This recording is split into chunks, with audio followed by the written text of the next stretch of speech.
There's a certain expectation that comes with a sequel, especially when the first one works. You're not asking for it to be better, you just sort of want more of what you already like. And sometimes that's exactly where things start to go wrong. Uh-oh. Dun, dun, dun.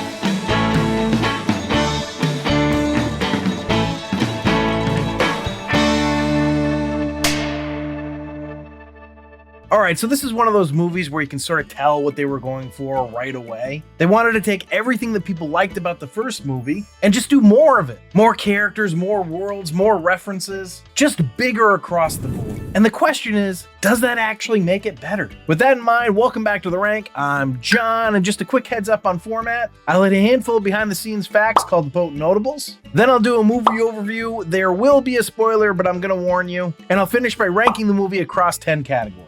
And today I'm going to be ranking the Super Mario Galaxy movie, the 2026 animated family movie starring Glenn Powell, Chris Pratt, Anya Taylor-Joy, Charlie Day, Donald Glover, and Jack Black. Based on the Nintendo game, with a screenplay written by Matthew Fogel and directed by Aaron Horvath, Michael Jelinek, Pierre Leduc, and Fabian Pollack. All right, let's find out how it did, starting with the Potent Notables. Potent Notables. So as always, we start the Potent Notables off with the box office info. As of April 9th, 2026, the Super Mario Galaxy movie has made $222.4 million domestically and $206.6 million internationally for a worldwide total of $429 million.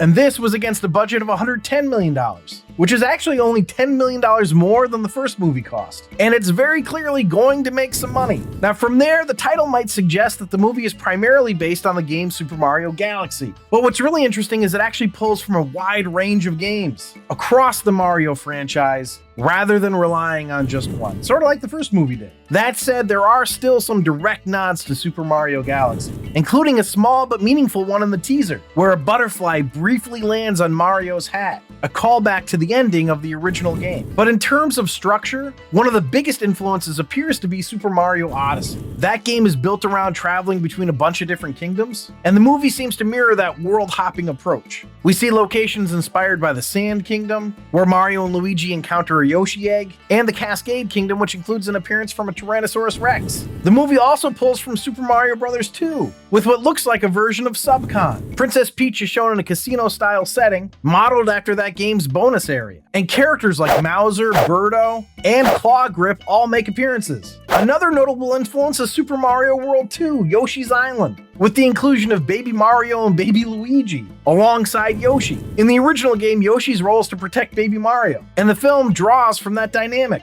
incorporating it into part of the story. On the narrative side, the movie brings in Princess Rosalina, also originally from Super Mario Galaxy. She's depicted as a caretaker of star-like beings, which aligns with her role in the games. And the plot revolves around her being captured by Bowser Jr., who's using a galactic machine to harness her powers. Anyway, all of this reinforces the idea that the film isn't adapting a single story, but instead building a broader Mario universe by combining mechanics, characters, and settings from across multiple titles. But those are the Potent Notables. Let's go to the movie overview. Now, as the movie starts, I'm excited. I'm thinking we're going to be getting something pretty similar to the first movie. And we do, mostly. We get to meet a new princess named Rosalina, and she seems to be the mom of the little star thingies. And these little star thingies, I'm sure you'll remember from the first movie, when they had one be super depressing and hilarious in one of Bowser's cages where everybody was locked up. But Rosalina is reading bedtime stories to these creatures. I don't know if it's Rosalina or Rosalina, I can't remember. Put something in the comments to tell me if I'm an idiot or not, and I don't know if it's Rosalina or Rosalina. But Rosalina is reading bedtime stories to these creatures. What are they about? They're about Princess Peach, of course. But the star thingies, they want to hear stories about Mario and Luigi.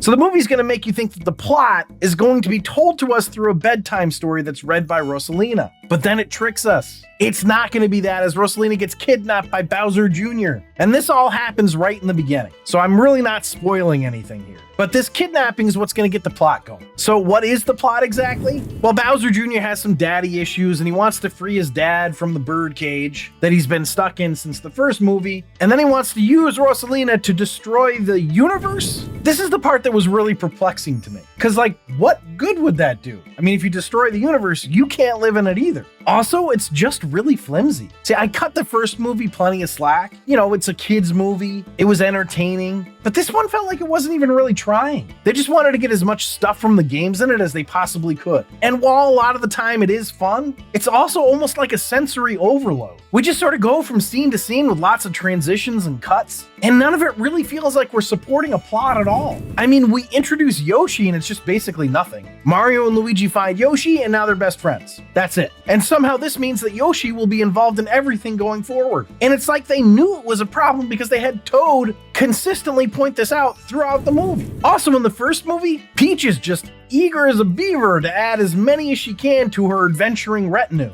But in this movie, she just sort of inexplicably leaves them out of it. I mean, because God forbid she leave the castle alone, which is exactly what she did in the first movie. In addition to that, we get a solid storyline for Bowser, which doesn't really pay off. So here's the spoiler alert on this. I'm about to give you a spoiler for the movie. Bowser looks like he's a good guy now. He even sacrifices himself for Mario and Luigi, but then is convinced to go back to being evil by Bowser Jr. I just don't know what the message is here. There's no such thing as redemption? Recidivism is inevitable? I just think they shouldn't have added the redemption storyline if it wasn't gonna pay off in the end. All right, spoiler over. But that sort of goes along with everything else that happens in the movie. It just feels like a whole lot of buildup without much payoff. They clearly tried to make the plot similar to the first one, but you see, you have the added benefit in the first one of getting to meet the cast of characters. So they tried to have that part of it meet up as like with an origin story for Peach, and it was fine, but it felt very contrived. Essentially, it just felt like the filmmakers were going from this to this to this without taking a breath or asking whether or not they should. And I do want to be clear that in spite of all this, there were a lot of moments that made me laugh out loud, and overall the movie was fun.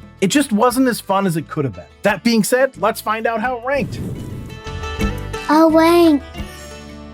So the rank is where I rank the movie based on 10 categories: story, acting, originality, heart/message, film coherence, visual/animation, music, rewatchability, my kids' rank, and my rank. And we rank it on a scale of 1 to 5, 1 being the worst, 5 being the best. And before I dive into the rankings, I just want to say if you're enjoying this episode, please leave a like down below. It really does help me out. But without further ado, the first category is story. And the story for this one, as described in the movie overview, is very flimsy. Basically, Bowser Jr. wants to take out the entire universe, and Mario, Luigi, Yoshi, Toad, Peach, and Star Fox all want to stop that from happening. I mean, it's not terrible, but it just felt throughout like we were watching a short story be expanded into a novel. I gave it a 2.25. So that brings us to acting. And everyone is fun and funny. I don't have any problem with the voice acting in this one. I didn't feel as strong about them as I did in the first one, but I feel like it's because I didn't like the movie as much as I did the first one. So I gave it a 4.75. And that brings us to originality. Now, in this case, when I do sequels, I always think of originality as, does it stand on its own against its prequel? So like,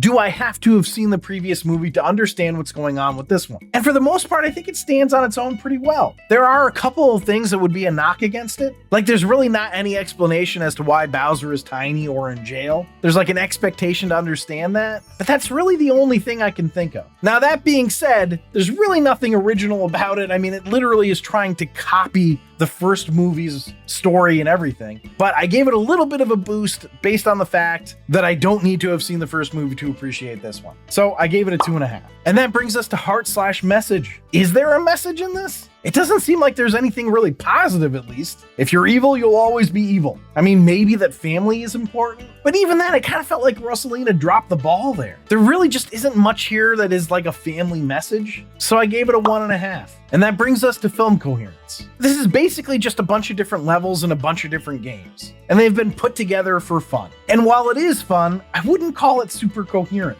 That being said, the story, as flimsy as it is told linearly, and so it's easy to follow. It's just that we get a bunch of side stuff that just doesn't feel like it fits the movie at all. I gave it a 2.25. So that brings us to visual/animation, and this part is strong. The only thing I'll knock it for is that it looked like they were trying to put too much on the screen at once. There was just so much going on at times that it almost felt boring. You know how you can cross over that line where there's just so much stuff going on that your brain just sort of shuts off and goes, yeah, no thanks. I mean, that happens in this. Still though, very strong animation. I gave it a 4.25. So that brings us to music. And the music, while still fun, doesn't have the same effect as the first movie did. It wasn't as playful. I don't know, I gave it a 3.5. So that brings us to rewatchability. As a turn your brain off and watch something fun for 90 minutes type of movie, I think this is pretty rewatchable. As much as I'm complaining about it, I know I would rewatch it. I gave this a 4. So this brings us to my kids' rank. My 7-year-old gave it a 4.5, and my 5-year-old gave it a 4.5 as well.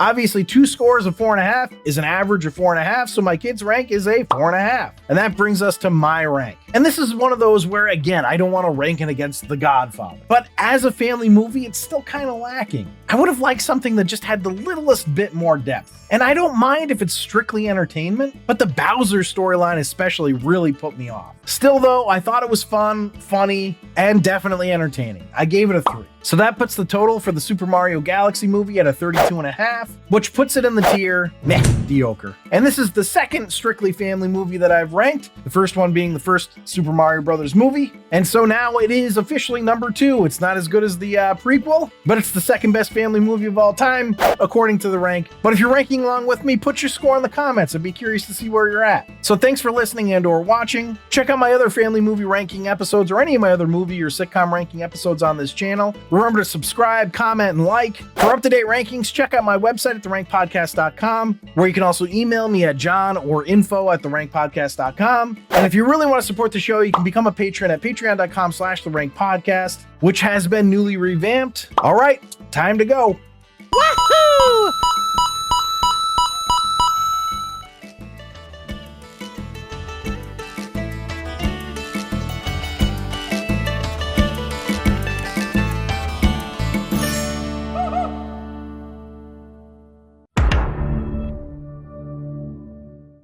The movie also incorporates a variety of gameplay-inspired elements, including a device that can transform characters into what is this? You wrote it.